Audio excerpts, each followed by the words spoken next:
If you've been loving the series or shows that Netflix are putting up, you're definitely gonna love Squid Game as well.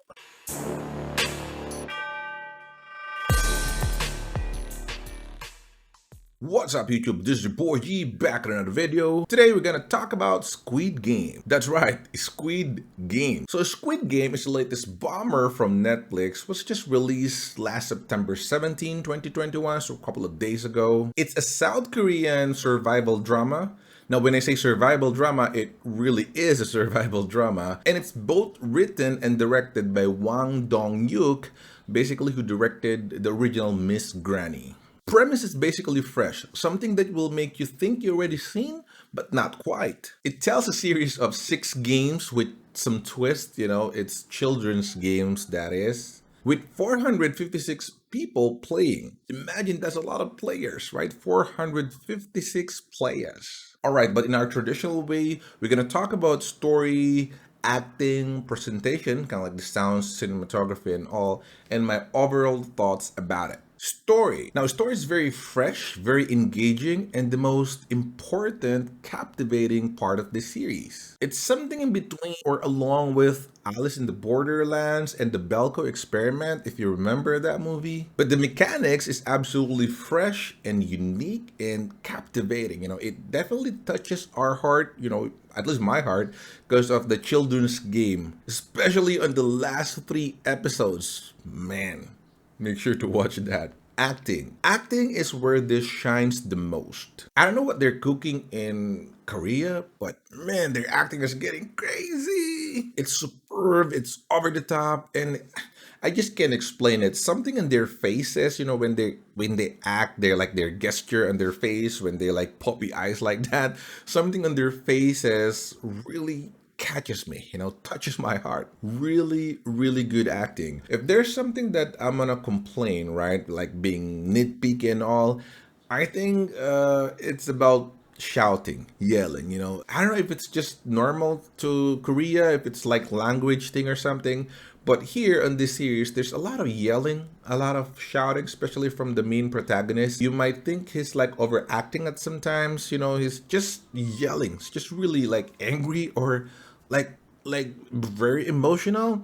I don't know if it's like the same, if you're gonna do that in real life, but it's just really shouting, and sometimes it's tiring. My ear bleeds, most of the time because they're just yelling at each other.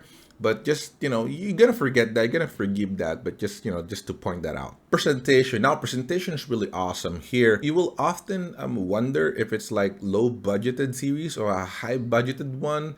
That genius, right? So a lot of casting, it may seem, but sometimes you will ask yourself if it's really like that or just computer generated imagery. So it's really good. Cinematography is top notch, very good shots, panning, and all of the camera works are awesome.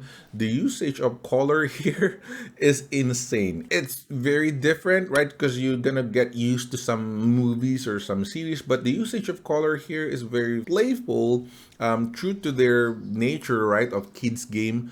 It's very captivating and it's very mysterious, right? Very playful.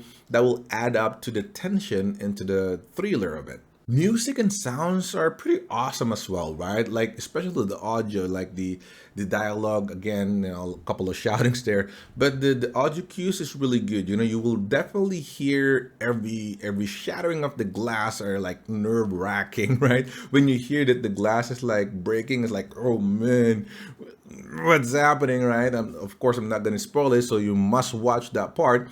But everything is really, really kind of like impactful, right? Every gunshot, you will feel it. It's kind of like you'll be afraid when you hear gunshots, and everything that they do is really impactful. That's how good it is. But again, just to warn you about these stuff, a lot of yelling, right? A lot of shouting. Again, from the main protagonist, it's just tends to overact sometimes, right? So if you're really in a bad day, or if you want to nitpick and everything, sometimes you will get tired because the protagonist is just shouting too much, right?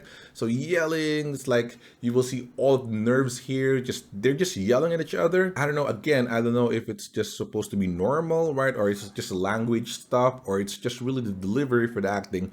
But because of that, the acting is really, really great. Korean series, movies are really showing us that their acting are superb. So I definitely appreciate that. But overall, Squid Game is a 9 out of 10 for me. Again, that's 9 out of 10.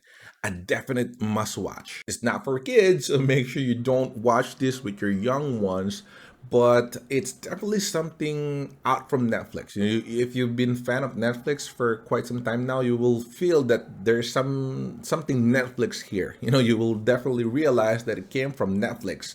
So if you've been loving the series or shows that Netflix are putting up, you're definitely gonna love Squid Game as well.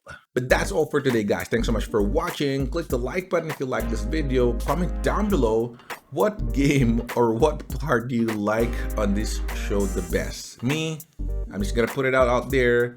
I kind of hated the marble game initially because it's very long and dragging, but man, that hit me so hard. The marble game is something else. That's something else. That's my favorite. But let me know, guys, what your favorite down in the comment below. Subscribe to this channel if you're not subscribed yet. Again, I'm going to review a lot of Netflix shows like before. So if you're into that, just subscribe and watch out for our next reviews. But again, that's all for today. Thanks so much for watching. Stay safe and see you in the next one. Cheers.